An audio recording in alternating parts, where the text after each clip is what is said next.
Warning, the following program may contain views and opinions that are entirely uninformed and are not to be taken to heart, so don't start, it's only art. Please apply now a thick layer of sarcasm protection cream to the insides of your ear canals. Deep chats do not intend to offend, merely pretend until the very end. People don't want to have sex with their dads. Oh, you're moaning about Boris Johnson. Oh, you're moaning about this. Oh, you're moaning about being a woman. Oh, you're moaning about being a bloke. Oh, you're moaning about... Oh. Boobs are great. I suppose I should really ask for some Viagra from the doctor, but... That weed is this drug that can't be, it isn't bad, and it's great, and it's all hippies and love, and it's really harmless. When really, I think there should be more of an onus on it being a psychedelic, really. I'm having a go at you, but I'm probably having a go at you because I see the same failure in me. I walk down the street and go, you're all fucking up your own arse because you're not touching each other essentially as you shop around M&S. And I didn't, but at one point I thought perhaps I should vote for the Conservative Party. Margaret Thatcher, what the fuck, Nick?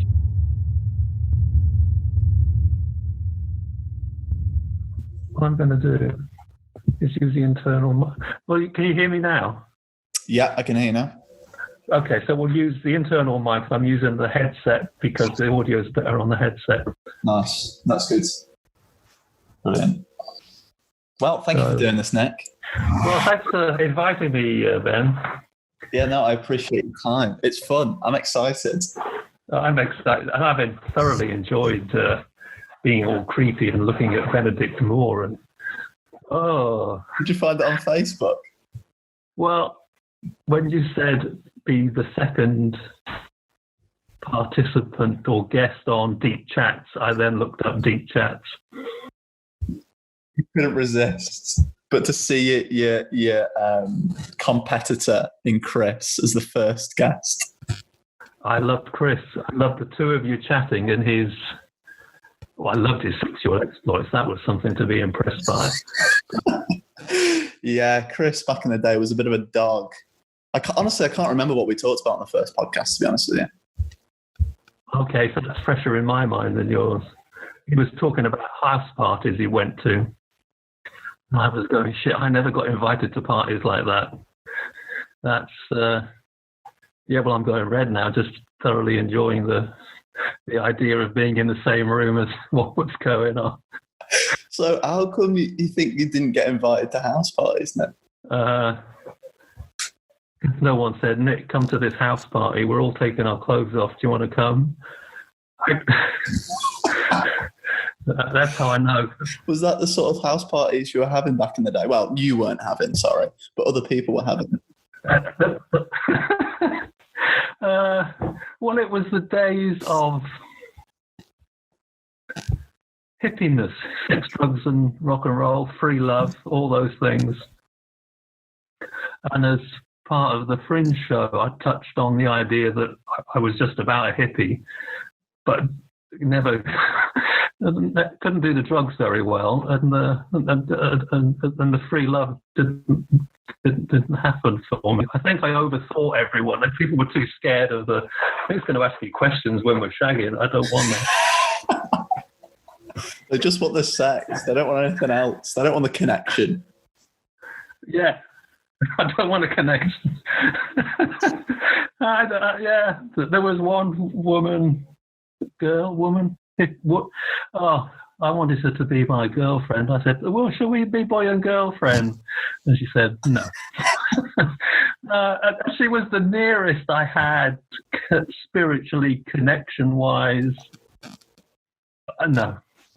Of all the other friends, male or female or anyone else, nobody wanted anything physical, just No, you're kind of fun to be with some of the time, Nick, but... It's weird that, isn't it? I think the toe in the line of not wanting to be in the friend zone and seem too friendly. And so being not too friendly in some instances makes you more sexually attractive because there's a bit more mysteriousness around you, and people don't want to have sex with their dads. Or someone that is like nuts. You know what I mean? And how weird is that? Yes. How unfair is that? And, you don't want to have sex with someone. Well, the other thing that occurred as I've thought about those years is that I was too nice. They don't want nice. There's a sense that this friend who I asked to be my girlfriend, she got into relationships that you'd call, well, they're not that healthy as a but she would actively search out someone who would, abused is the wrong word, that's not what I mean at all, but would take a bit like Chris was talking from the dominating role, something that they would take as a, no, I don't want to, this isn't, I don't want to be nice at the minute. I'm not doing something nice, and I don't want to be nice. I want to. I want someone that treats me. They want someone to be. They want someone to play rough. And if they look at you and think that you're not capable of playing rough, then that component of the relationship won't be able to be fulfilled. That being the sexual component. It's bizarre. It's bizarre that people they're not willing enough to trust that you will have that component. Because there are people out there that are really nice, but then in the bedroom they can become a bit of a demon. But that people aren't willing to. Everybody makes snap judgments of people, don't they? When really the person is usually a lot more complex than that. And that, and I think we struggle with that complexity in real life. We need that in a more fictional way. For myself, I can watch porn whereby this is all the things that you just said. It can be rough, it can be manipulative, it can be submissive, it can be dominating, and there's something that's going on in my head. But if that was happening in the room with me, oh no, that wouldn't be the same. This is a mental place I'm going to, and that's whatever ends up happening physically. It's not about the physical. It's about the mental place that goes to. That's almost without any stimulation. It's just the head goes to somewhere. Yeah. What are you saying that in general, or are you saying that that's something specific to you where you are more?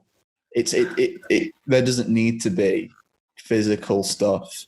There just almost needs to be a mental jousting, for want of a less cringy phrase. Mental jousting. Get that on a sleeve. Let's have more cringy phrases. Oh, let's just fill it full of cringe.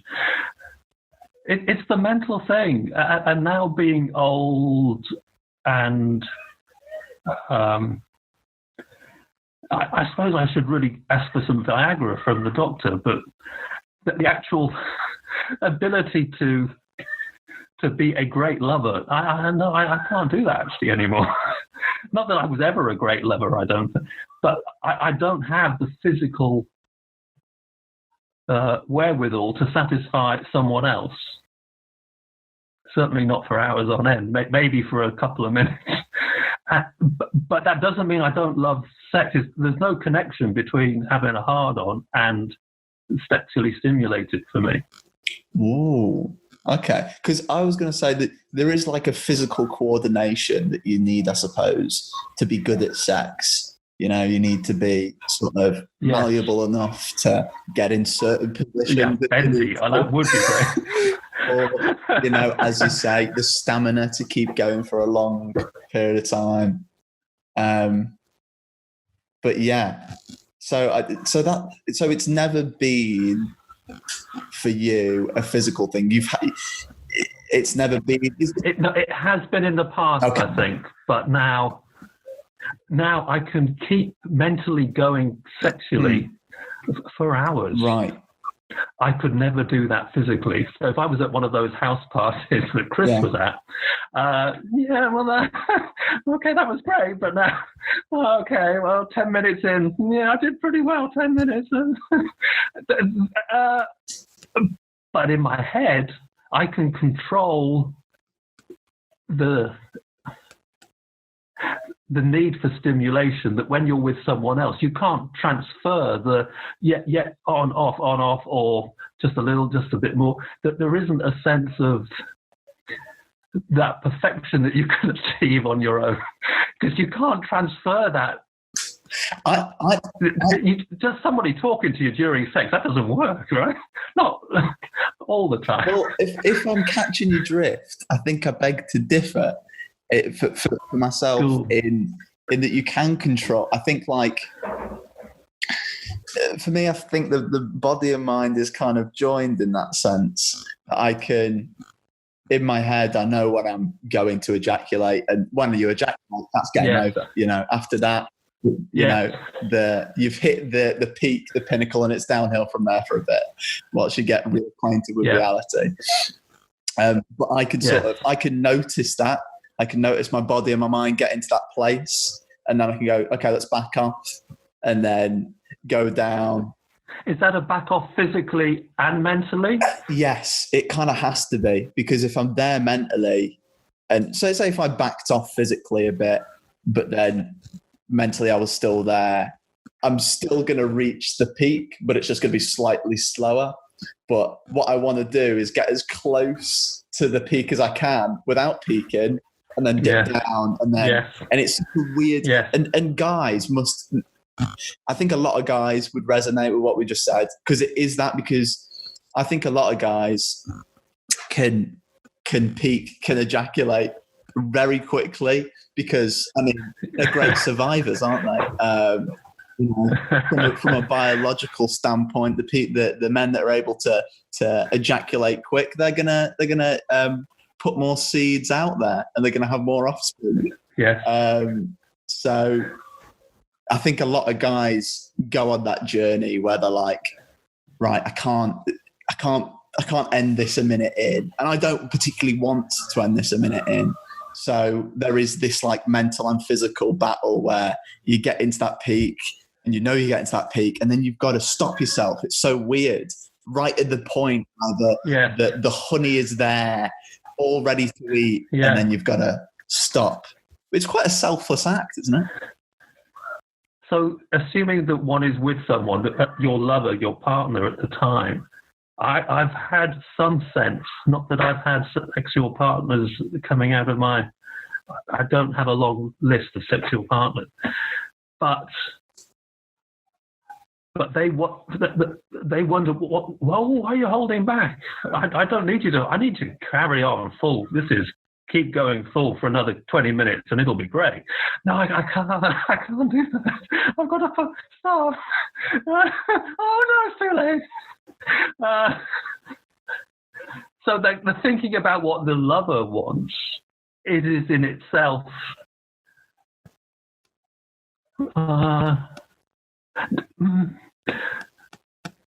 You can't.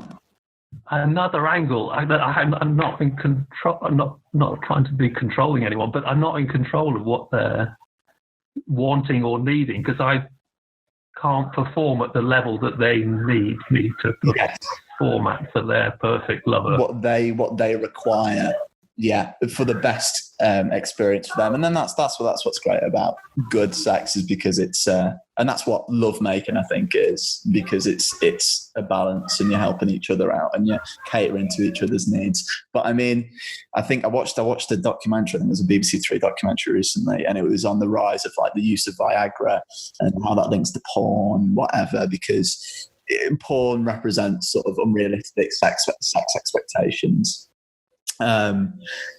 And therefore guys are seeing this and going, okay, I need to be able to last for 30 minutes, say, and then they're going to buy Viagra and stuff. But I feel like there's kind of ways around it, and having that control. It's like if you can't go for that long, then switch to something else, come back to that. just keep the momentum going, I think, is the thought. So I completely gone off on one. I've had a few sexual images in my mind, and my head has gone the complete on a tangent of its own. Great. So where's it gone now? I think it was trying to go to the porn is. I think porn is like setting unrealistic goals now. However, I think that in doing that, it's bringing everybody closer to those goals, if that makes sense. So, because people are sort of, people are trying to reach that, therefore they're getting better at it, if that makes sense. Yes, they can see. It's like getting better at anything. If you see the pros play tennis, you go, oh, wait a minute, maybe I should copy what they're doing, or at least go on a training regime to. Yeah, exactly. That's what I mean. And I think that's really interesting. And I think that just links to the wider idea of how big a role media can play on a person's development. Like huge amounts, in my opinion, because you're setting your whole framework up for the world in what you see. So if you see that, then that's going to be your idea of what it is. You know, you don't. Why would you think of anything else? You know, where would you get anything else from? I think it would be an interesting experiment. I don't know how you'd measure it, but I think people are probably getting better at sex now than they were before the rise of the internet. But it'd be a weird experiment to do.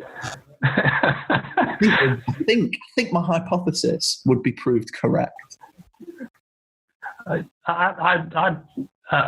you need volunteers, I'm there. But I see where you're coming from, and I'd sort of nod and go, yeah. I mean, just hearing Chris talk about the house parties and what the young women were doing, that was the biggest part of what he was talking about, was what the woman was wanting to do in that freedom that they had in that relatively closed environment of that house party. They could do whatever was in their heads. There was no having to. They could enjoy themselves to their fantastical imagination. Yeah. That seemed a big difference to it. Anything that went on when I was at school of that age, not that I was involved, but anything I would have heard about, I got good ears. I can hear people chit chat. No, that was never something that came up as women enjoying sex and having some control. No, having some freedom for their own fun of it, rather than the satisfaction of them. And that's one of the good things, I suppose, isn't it? The sort of that liberation, that it doesn't, there's less stigma around it. But then maybe it's become less sacred, and then maybe that is bad. Maybe it's too sort of flimsily thrown about nowadays. What do you think? Flimsily thrown about. Thrown about in different ways. The internet certainly makes the next level of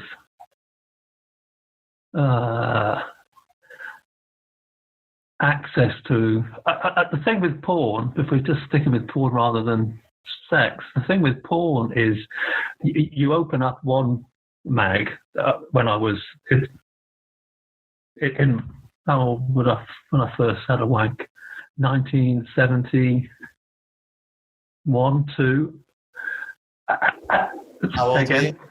13. I think I was around 13 as well, actually. Yeah, go on, carry on. So the picture that you'd first wank off to, you'd go, that's amazing. The next time, yeah, I can just about, but now I need the next thing up, and the next thing up, and the next thing up. And now Am I allowed to say this? The guy's dead. My father used to buy a magazine. I used to read, without anyone in the family, I used to read his magazine. And he had a hoard of them. When he died, and we went through the house and cleaned it, underneath floorboards, behind things, porn would drop out of the ceiling. It was it was a lot of fun. Dad, it was great. No worries. But when we looked at the porn and the images, there was nothing turning on us about it. It just wasn't enough in that. And I've seen this. This is nothing. But on the internet now, I go, no, the stuff that is arousing, no, but not in a magazine anymore. No. It's a natural progression to. Yeah. It was all sort of Nuts magazine, and now you have it all at your disposal. It's not just sort of tits and a bit of bum. Now it's the plethora there, right, straight away. And it's like, it's weird because I remember when I sort of first started wanking, I wouldn't like vagina. It would just be boobs. That would be the thing. Yeah. It would be boobs. Boobs are great. They're sort of just, there's nothing. They're round. They're beautiful. There's no messing about. There's no, but then like, I didn't enjoy the sight of vaginas, which is so weird when you think about it. I was like, vagina, but the boobs. Oh no! Oh, it was like the vagina was all sort of. It was a bit messy and a bit gloopy, and I didn't like that. I just like it was more, when you think about it, it was probably, boobs are more of like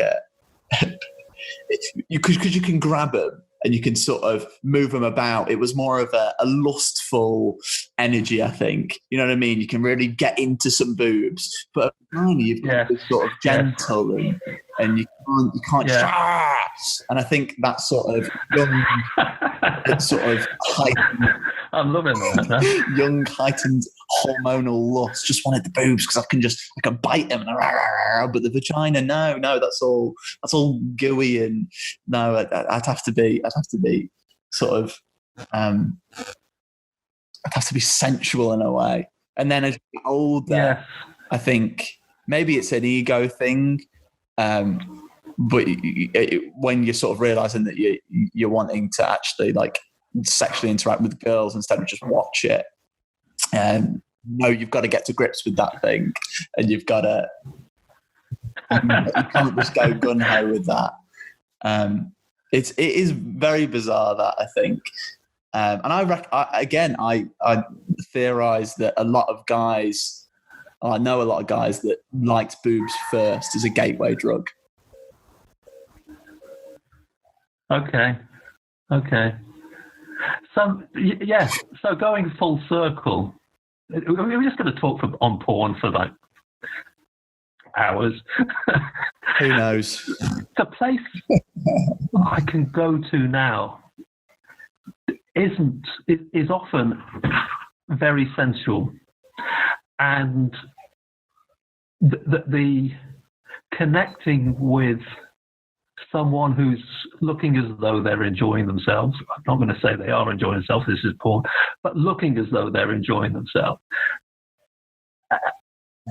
I'm looking for something that is a sensual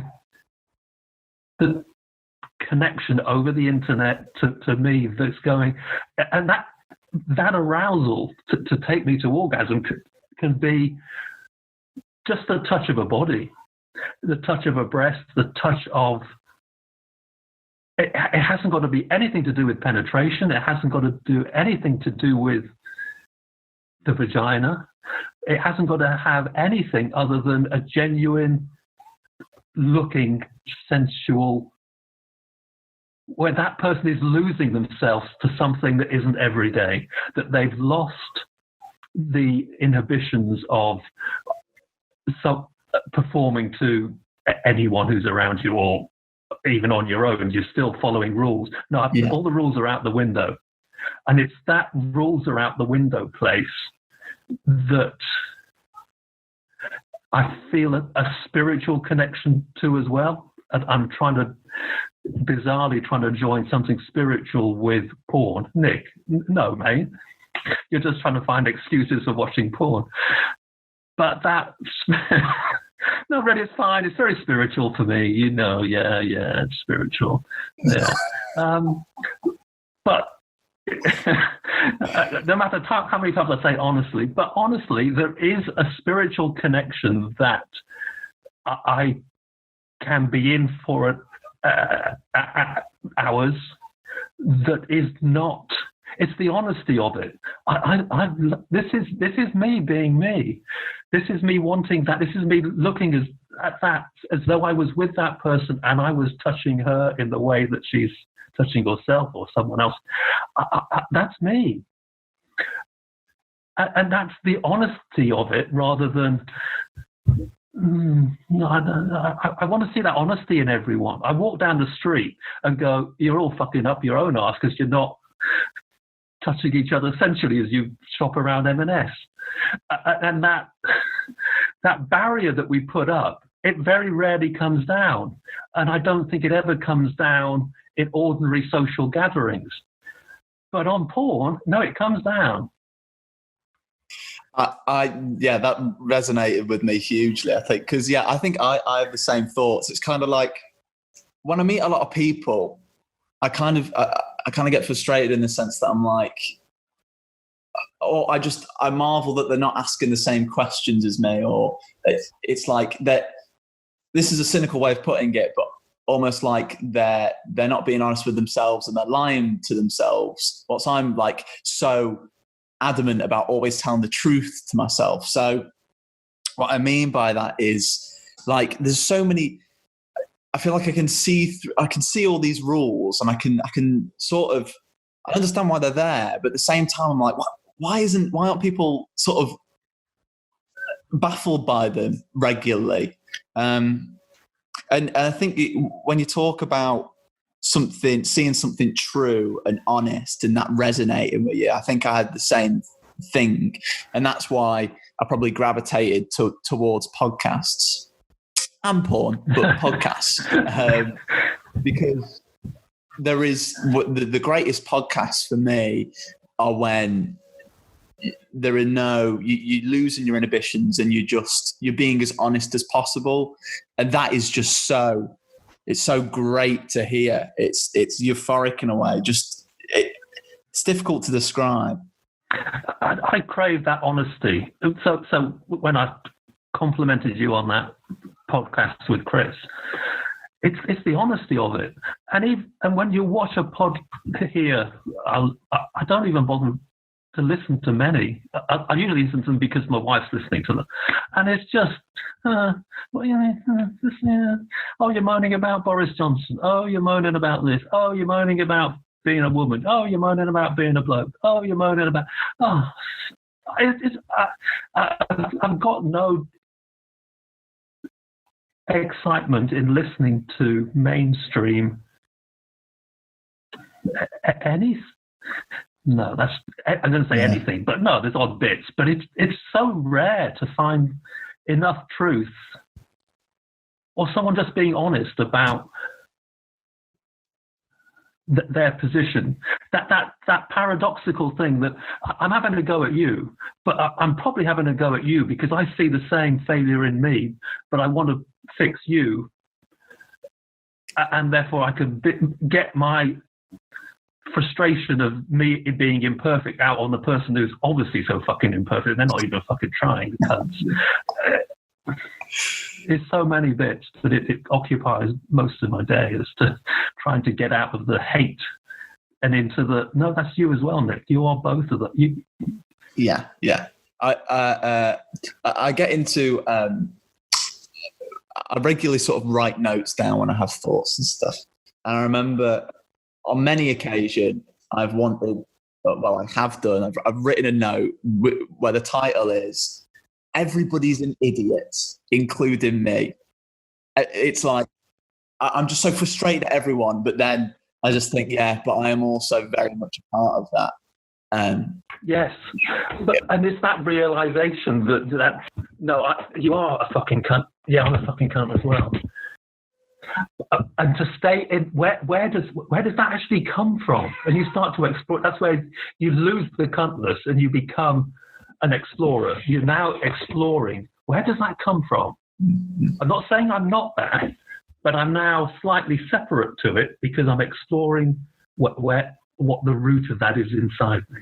Yeah, and it's weird that you have that urge to do that. And it's weird that a lot of other people don't have that urge to, or that tenacity in their brain to really find out what's going on, and trying to join dots and figure out stuff when you're likely not going to be able to. That's probably the inner sort of philosopher in us. But yeah. I think so. Like people trying to separate themselves. It's a technique that people do where they in order to see everything, you need to separate yourself from yourself, and people do that through meditation, in popping out of your thoughts and then being able to see clearer. And then people do that through drugs. And people talk about like ego death with like ayahuasca or DMT, or with high doses of psilocybin, which is the component found in mushrooms and LSD, I think. And it's this ego death where your self is crushed, and you can permanently be in that state of being separate from your cunt self and looking at and figuring stuff out. But I don't know, because you mentioned at the start that you never really clicked with drugs, which I thought was interesting. Elaborate on that if you can. I've only ever smoked dope or eaten it, and I always needed to be with someone that could help me through the first bit, and then I would enjoy it. 2-3 hours of a changed, but not persona, a changed consciousness. Yeah, changed consciousness. But the effort of getting to that place and the modest uncontrollability of getting to that place.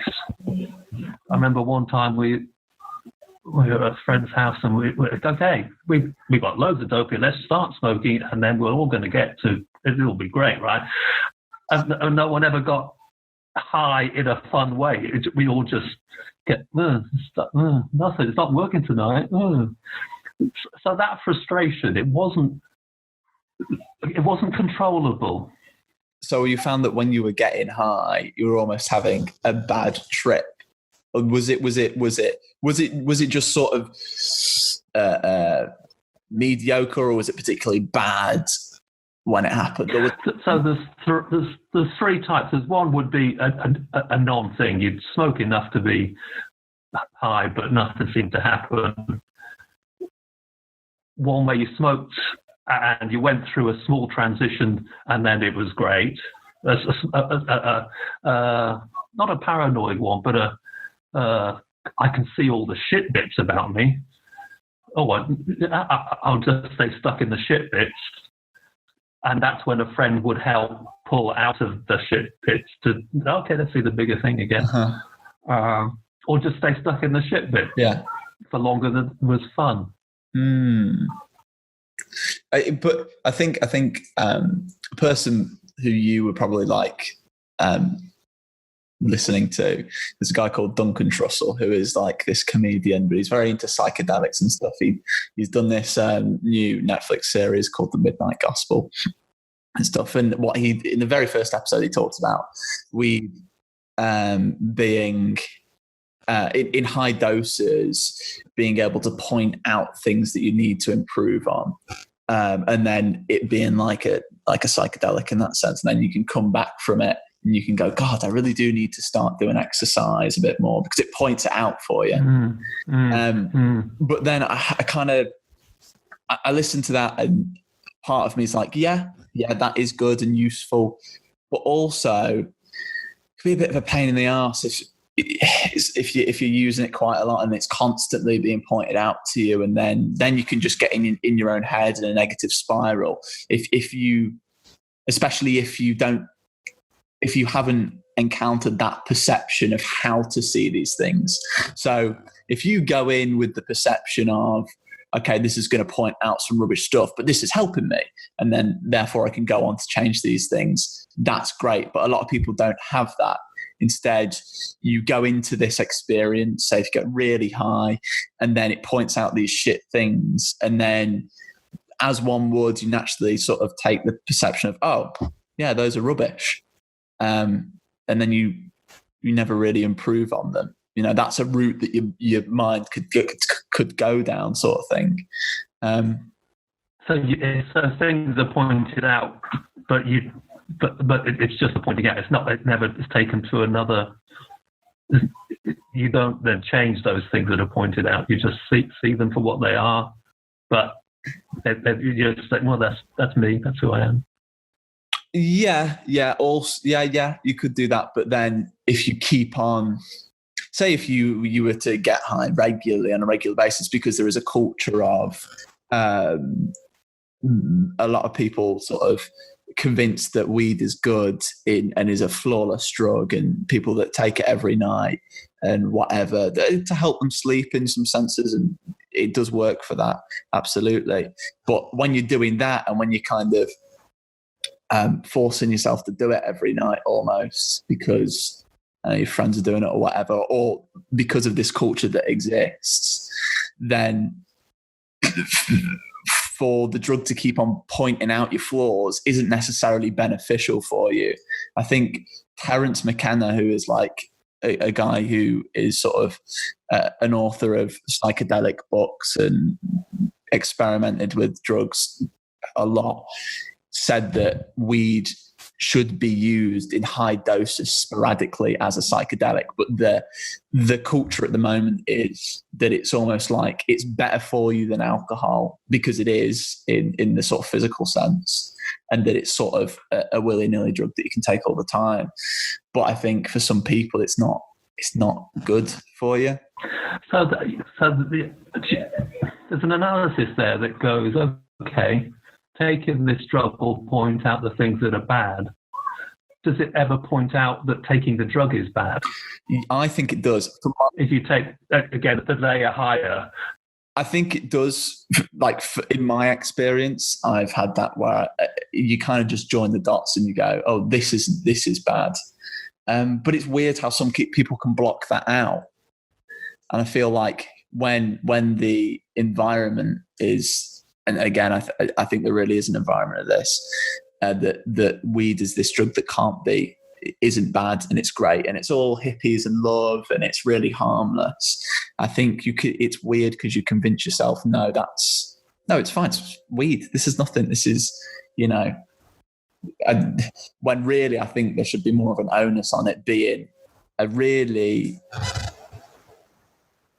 psychedelic, really. But I don't think people see it as that, really. I don't know. That's just the vibe I've got from sort of online cultures and people's opinions of it, especially at uni, seeing that at uni. And I think I've fallen into that trap as well. But in that, knowing some modest about you from previous conversations, that even if I'd have enjoyed drugs or been able to handle them better, I still can't think that I would have forever turned off something that went, well, let's analyze what the drugs are doing, and let's analyze the analysis of what the drugs are. Let's analyze the analysis of the, and so those layers, I can't not think those things. Even when I've gone, yeah, I think that's fine. I think I've worked that out. I think I understand that now. An hour later, you go, yeah, but what about this? You haven't really understood that. And what is this understanding shit that you're compelled to do? and you can't help yourself but go over the footsteps you've already made in the sand, sort of thing, in those trains of thought. You can't help but go over them because maybe on the way, one of those footsteps you could have veered off another way, and you're endlessly sort of going over those footsteps, natural footsteps of thought to find an answer. Find a fucking answer. It's fruitless when you think about it. But some of us are obsessed with finding answers, and that annoys the fuck out of my wife and many of, I think, my kids to some extent. You know, oh, Nick, we'll just stop talking about this. It's enough. Yeah, no, but okay, that's fine. And therefore, you stop yourself going, yeah, but what about that? Yeah, but occasionally you find someone that enjoys. Okay, what is the next question to ask? There's always a next question. There's always the next.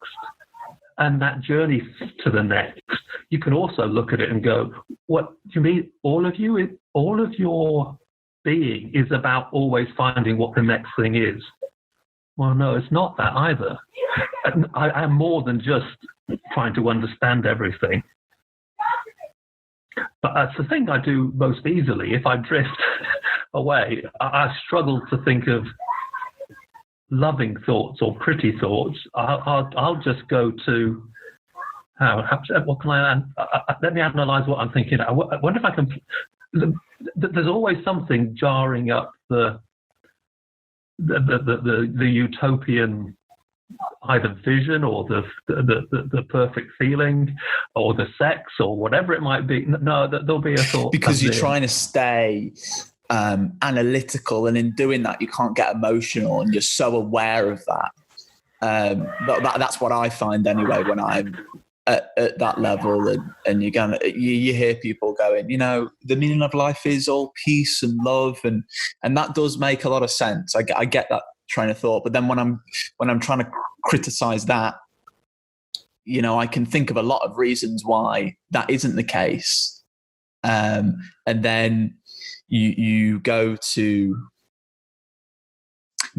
I think a fact which I always hit myself with is just the insignificance of yourself in the greater cosmos, because that kind of is a fact, and that's something that floats in my head quite a lot, and that I can't figure out whether that's a dark thing or a brilliant thing, that you're insignificant.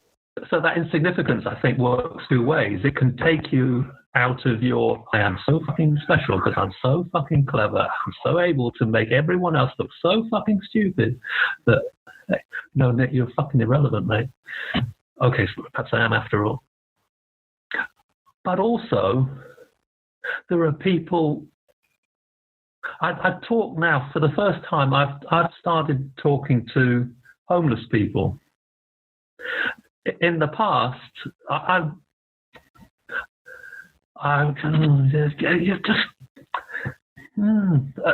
did you get there? Tell me your story, and I'll be able to analyze it, and then I'll be able to fix your life for you. That would be great, right? Who wouldn't want that? No, it's not a fixingness. It's a bonding. It's a sharing. It's a even just talking with someone. I can talk to two or three in York, and they've all kind of said, "Thanks for talking." It's not been, "Can you give us some cash?" Although that is always handy. It's been the fact that you're treating us as a valuable human being. Sounds very cliched as well. So just being a human being that's a very special thing. To be conscious, that's actually amazing. So a part of it, no, we are insignificant, and that helps bring me down from I'm so fucking special. But the people I see, and they almost don't deserve any respect. Well, How can you say someone doesn't deserve respect? That they are a human being. That every human being deserves some respect. And that doesn't build respect by going, actually, you're insignificant. You're too small to exist in the universe, really. But yeah, I feel like you could flip it both ways. You could say that everybody. So we're all insignificant, but I'm feeling these emotions. I'm gonna indulge in them to the max, and then I can do horrible things to people because we're insignificant in the grand scheme of things. Doesn't matter anyway, does it? I mean, come on, it's like a grain of sand getting chucked in the sea, killing a person or whatever. So I feel like it can be flipped both sides. The other stance is, if you compare the vastness of the galaxy to nothing at all, then the small bit you are is significant when compared to absolutely nothing, if that makes sense. So like even having the life at all is significant in that way. Therefore, everyone's significant. Therefore, there should be this sort of respect and joining together and go on. Yeah, you're making me think of two sides: the physical side and the soulful side, or the heart side, or the conscious side. If you say, well, I weigh 70. I weigh less than I did a few months ago anyway. I weigh 80 kilograms. In the scheme of the Earth, let alone the solar system, the galaxy, or the universe, that mass is not much at all. But how many other conscious things in the universe have we found? Well, I'm one of a few billion then. That's pretty amazing compared to one in a gazillion, trillion, forever alien. That's really, all of a sudden you've just made your importance jump up an incredibly big amount. So what is consciousness then? What makes consciousness special? Where did that come from? Yeah, I think you think about, okay, maybe there's about a billion species, let's say, that are conscious. But then if you times that by time itself and the fact that the universe is ever expanding, then it may not even be 1 in a billion. It is more like 1 in an infinity time.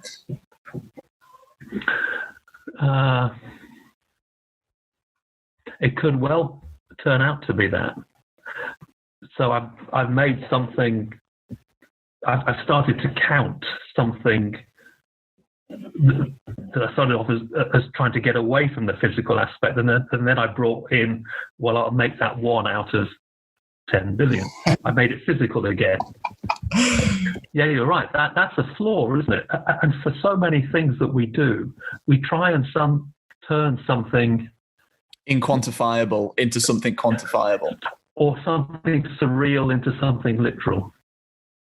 And in doing so, you've lost the infinity. Something surreal, well, I can't hold it. It's too big to hold. It's everywhere. But by making it literal, it's just you lose the beauty of it. What's beauty there? Well, you can't. If you want to squash us to be small enough to say we're insignificant, then you've also got to squash the things that are infinite and surreal. You've got to squash beauty. Doesn't exist anymore. You can't even use the word beauty now. You can't use the word love or soul or imagination. You can't use anything. You've just got to stay with literal things that we can put on a piece of paper and know the science behind. That's not what we are. We're not that. And that's what I also remind myself. So if you I mean, you've surmised it better than I ever could. I think that makes a lot of sense. Yeah.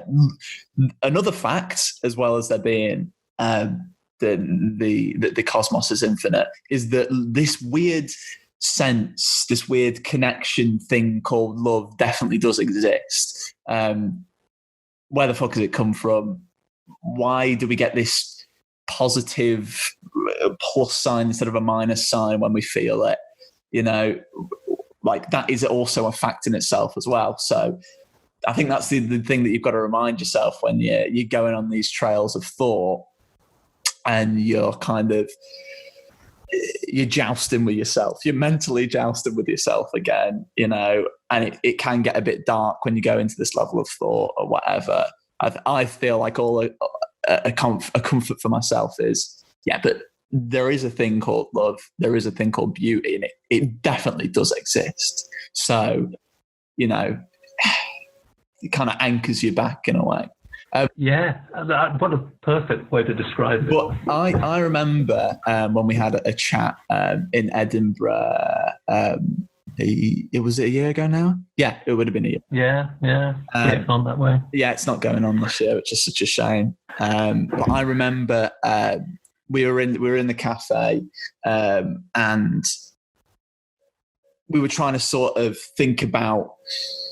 We were trying to articulate, I think, maybe the feeling of there being a perfection in the world and something that just sits right in every dimension, and whether that's possible. And we were going on layers of thought to this high point. It was very weird. And I said, you know, maybe the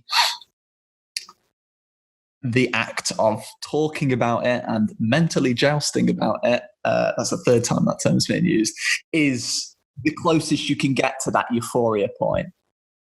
And I remember you sort of sitting aback, sort of taken aback by that and sitting back and being, and I've thought about that moment quite a lot.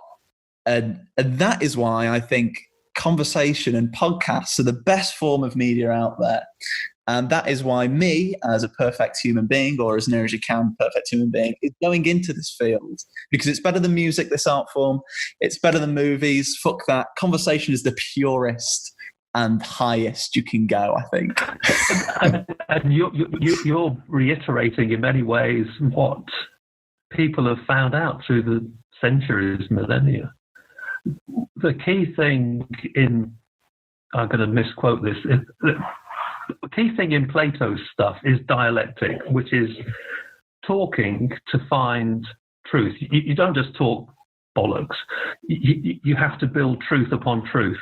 And when you've built that, you have to build another truth on the truth that you've just made. It's a methodology to find the next thing. It's got to be talked, which is what you're saying. It's a dynamic. Hegel in early 19th century, I think, talked about the science of logic. Logic of science? I've forgotten which way it's called. But goes back to, there's a dynamism. It's not literal. It's active. Once you've done that, once you've found this position, that's not the position. From that position, you can then move to this position. When you're in this position, that's not the position. You move to somewhere else.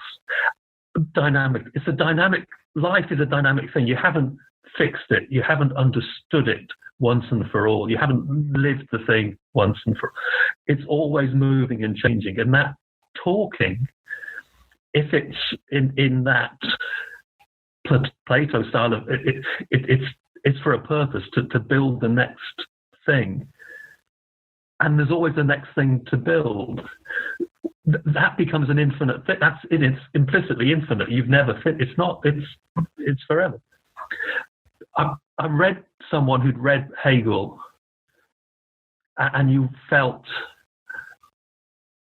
they've read it and tried to make it literal. If you read that, the point of reading that argument and similar ones would be, well, now I will live my life with that dynamic. It will never be, I fixed it. But so many people want to read stuff to pull something literal from it and say, this is the thing Hegel was saying. No, he wasn't saying that. That is one of the things he said. But he said, you've got to move from there to the... No, he said that. And they haven't lived what they've read. All they've done is read it and extracted something literal and stopped there. Yeah, and there's the answer. Yeah, and I think that's what frustrates me. It doesn't frustrate me. I don't know.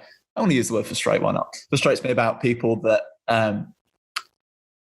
that discount spirituality as just something that is just hogwash, or I don't know. It just sort of signifies to me that person is very much in the box. And yes, I am cringing as I'm saying the word spirituality in the box. It's a caricature of myself as I'm saying it. But I stand by it. When somebody sort of discounts that, I'm like, I don't want to say they're an idiot. I just want to go, think about it more. Just really test yourself and think about it. Go there. When you wanted to stop, just try and go further. And then you kind of, it's like you can discount nothing. There is not an answer to everything. And that doesn't mean to say that, we should discount science or whatever, because science is the opposite of that, actually. It's trying to search for that answer, and it realizes that nothing is permanent. Nothing is permanent. Nothing is a final answer. But there's this weird, with some people, there is this like self-righteous attitude that I am a logicalist, and therefore I am science-based, and there are things that don't happen and do happen, and I just think that's restricting. I think that's illogical in a way. You know what I mean? And that in itself is lost. It's lost the infinite.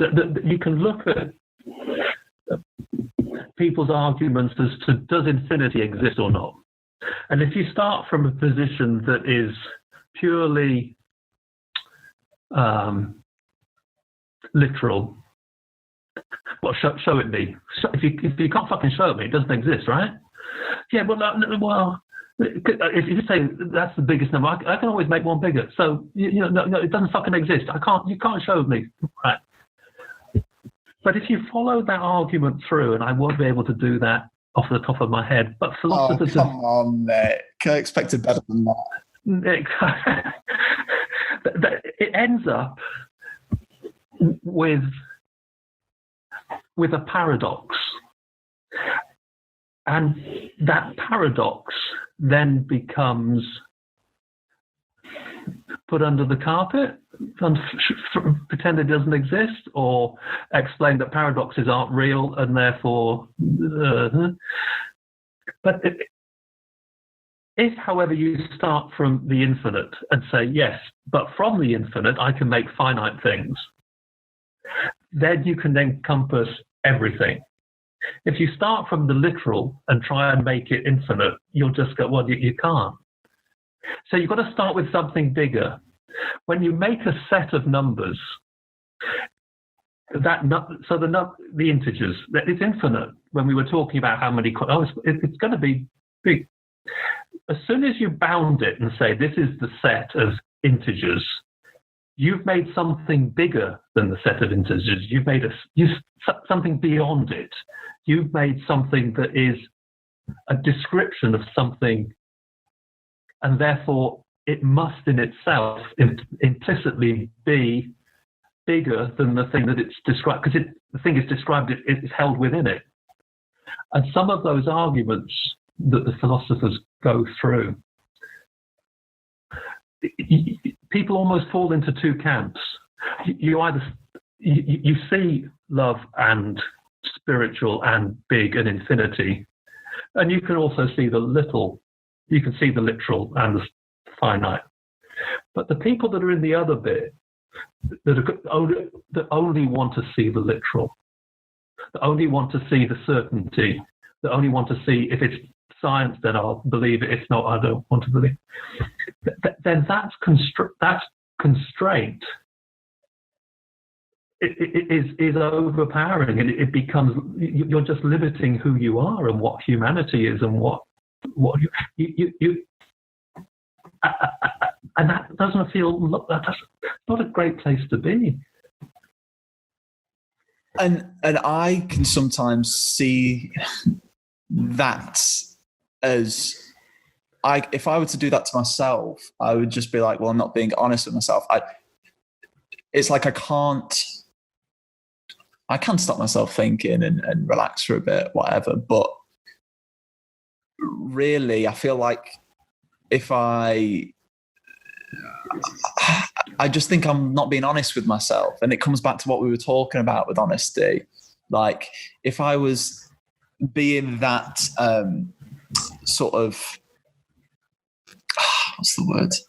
Like clamped down in my position, then I'd just be like, well, I'm lying to myself. And as soon as I clamp that down, why aren't they thinking, oh, well, I'm lying to myself here because I'm deliberately putting a barrier down. You know what I mean? I'm not, to say that something is absolute, I would just be like, well, it's weird that I frame it in the way of I'm lying to myself instead of just going, oh, that's how I think.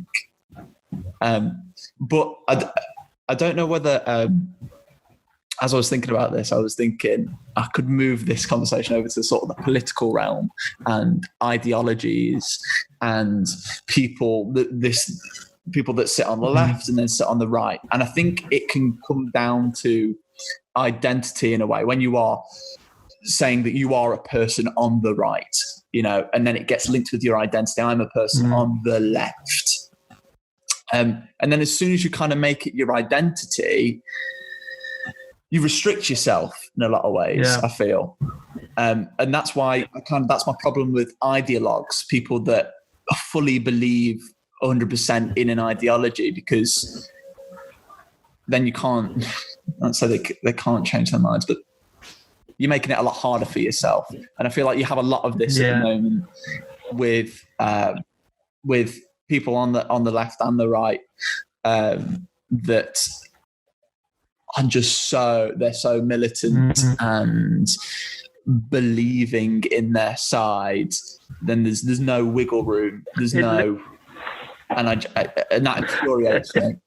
I feel that's a similar thing to this literal thing. You've got to start excluding people and ideas, and actually the things that you're excluding, they won't all be wrong. They won't all be shit just because they're not left, because they're not of your group. That you're trying to make a group be perfect, and groups aren't perfect. There was a famous, very left-wing philosopher, Simone Weil, in the early 20th century. She went to great pains to, she was from the middle class, upper middle class perhaps, but she went to great pains to feel and to live as a worker. And you can imagine working in a factory in those days was tough. You didn't know if you had work the next day. You had terrible atmosphere to work in. And she found that the left-wing views were mostly right, let's say. She certainly couldn't think of fascist views in those times. She would have been anti-fascist completely.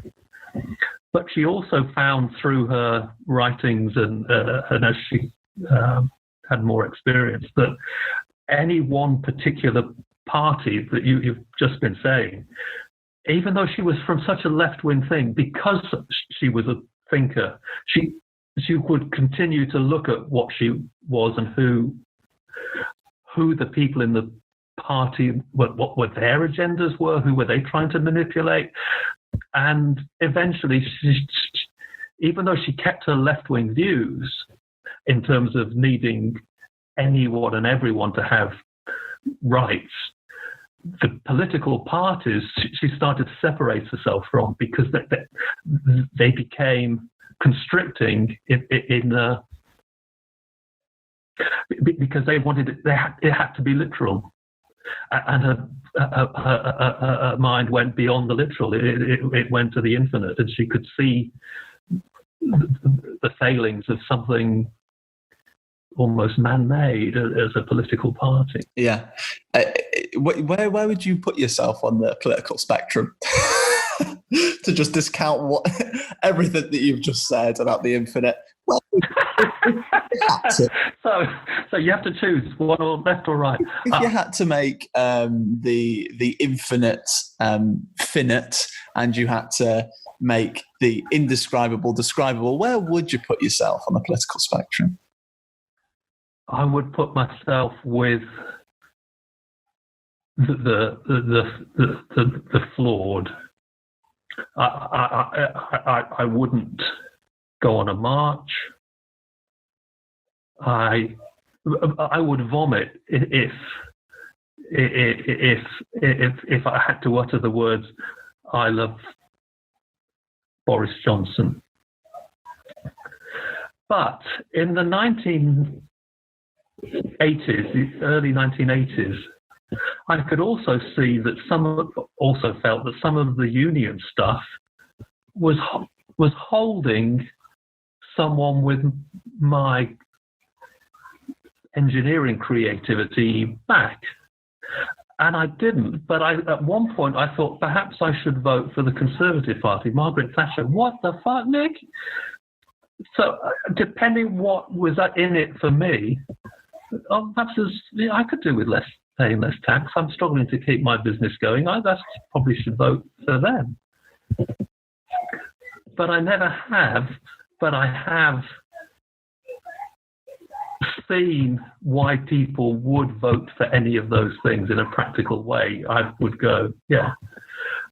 But at my core being, I would struggle now to vote for anyone who oppressed the poor. Now, how you fund the poor, how you fund the underprivileged, I don't know. I've got because the Labour Party have had their chances at various times. The Communist Party almost could have got in, perhaps. How do you fund that? Russia didn't stay communist. China, it's not really communist. What's that got to do with communism? So the practical place we live on this earth, even if you think everyone should be equal, no, they're not. How you push that through practically? Yeah, I can vote. I've voted Labour once, but I'm still on the fence more than anyone. I've voted Liberal Democrat, or Liberal when it was Liberal, and no one I've ever voted for has ever got in. So. Yeah, and it's so difficult in that sense because everyone has their personal preferences when it comes to politics, and it's annoying. It feels annoying for me that I've got a very mildly annoying, may I add, that I've got to align myself completely with a certain political party, and it confuses me sometimes when people do, because it's like, oh, so you believe everything that they believe in. Even if they change their mind, does that mean you believe in what they... I get it. It's a good barometer to go by. But yeah, I mean, the argument is on the right side is that to bring the poor out of poverty, you need to bring everybody up and they lift up. But there seems to be quite a lot of deceit within the practical application of those ideas. Maybe it's because power ends up corrupting in that sense. When people get into those places of power. So I've moved away from having to answer the question that you asked me because I don't think anything around us is this or that. It's all of it. There's a paradox in almost every decision. The two exist together. If you have the thing on the left, then you must have the right to make the left valid. So it's the whole of it that becomes the thing, not the polarized. The main things for me is you've got to have the conversation. And you've not got to resort to violence. Those have got to be the sort of staples of having a political conversation, or just politics, like in general. If we stop having the conversation, that's not going to be a good thing, because that's when we're not going out of our box to get other people's ideas, and then we'll never progress. And then if you resort to violence, also not a good thing. Because, that's going to help no one. I think another time we'll maybe go into politics a bit more, because it's got a multitude of angles which we could explore. But I'm wanting to come to sort of the last section of this. Okay. I wanted to wrap up soon. And for this series of podcasts, what I hope to be a series of podcasts, I'm wanting to have like a final question that I kind of ask everyone. But I haven't come up with that yet. I haven't come up with that perfect question to ask someone. So I was wanting to have the discussion with you and try and figure out maybe a question that I could ask every guest and that could be a constant throughout. I thought who better to figure that out with than you. I've got a few ideas as well that I'm going to float by you to help us along. Okay. Because I quite like that as a constant to ask everyone. Now the problem with this is we've had quite some would interpret pretentious conversation. Now, because of that, I think the question that we need to ask at the end of all these podcasts can't be too seemingly pretentious. So maybe let's steer away from what are your opinions on the infinite universe, consciousness, and time itself, because that might bowl people over. But maybe something like that in layman's terms. The place that I was taken to when I was in a working mindset, money earning mindset. I was working in Malaysia and working with a complete range of people with religious backgrounds. It's actually a Muslim guy. We were just chatting at one of the venues one time, and he said, "Nick," and the words he used were, "Nick, do you believe in gods?" And he wasn't trying to say, "Do you believe in my God? Do you believe in?" He just said, "Do you believe in gods?" And I said to him, and at the time I had no basis of any practice that would move me nearer to a one of these gods or a god. But I said to him, "Yes, I do believe in a god." And he said, "Yeah, so do I."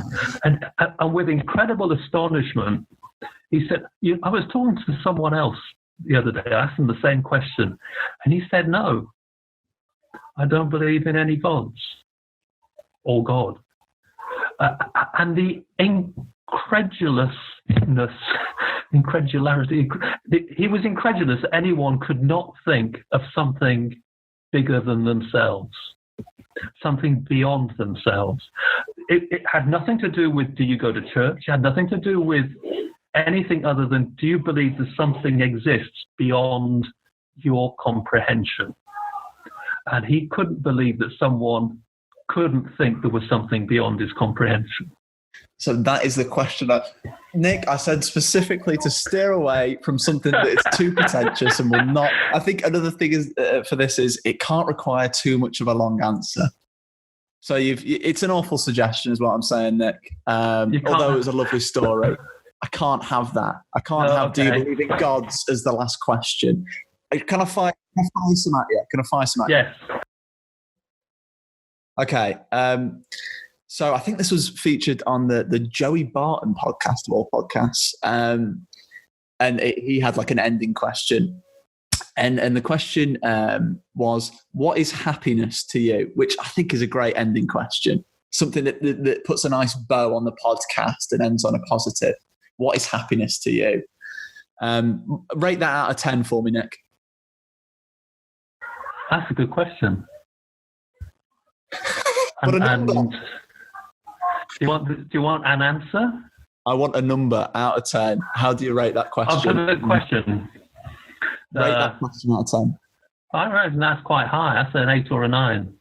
Yeah, but then the flaw of it is that I'm copying it off a Joey Barton. Yeah, okay. For me, that infinite thing, if I said, I believe in God, people are just going to vomit, right? But if you said there's something infinite beyond me, infinite is a word sometimes used when you don't know what else to describe something that's beyond you. And because if I start to constrain something down, I've squashed it. If I want to make it this or that, I've squashed it, and it's fucking infinite. Everything is fucking infinite. If you look at the probability that these atoms are where they are, and you try and define where each one is, your head will explode. It's just a piece of paper. There's infinity in this piece of paper. That's ridiculous. Yeah, but I believe it is. It is infinite. Everything, just our existence, it's come from an infinite source. Now, I don't know what that is, and I don't know so many things, but it's infinite. Well, I don't know. I think that could be. I think you saying that and going on that semi rant about infinity. Made me. I think that could be the ending question. It could be if there was one thing. So for each podcast, you go, if there's one thing that you would want people to take away from this discussion, what would it be? Because that would be a perfect answer from this particular. If you're opening the, you're closing the book, and you're allowing them to have a modest rant, which I just did. You're giving them the space to go, well, what's the most important thing to you? And you're allowing them to vomit it out. Yeah, but I think if you limit it to this podcast, if you go from, because then it closes the book on this bit of audio as a whole instead of opening up a new avenue of conversation. Because if I were to ask, what is the biggest lesson you've learned in years of living, that might really be the answer might be so interesting that I can't help but end it there. But if I say if there's one thing that you want to take away from this conversation, one thing that you want people to take away from this conversation, it limits it to the podcast. Because I think the answer that you just gave applies if I were to ask this question. So it would be, because we've talked a lot about infinity. So I think that is a nice bow to it. What a horrible rambling end to this podcast. What a perfectly rambling end. What an infinite. This could just go on forever. I'd be very happy. This is the one time where it is going to be rambling, because with this newfound question, now it's gonna cut to a nice ending, and then I'm gonna put this lovely music in the background. Maybe it's fading up now. That's in the edit. Nice fade. Maybe we're just smoothing out of this podcast. Thank you very much, Nick, for joining me. It's been an absolute pleasure. Thank you very much. It's brilliant. Same time next week if you want.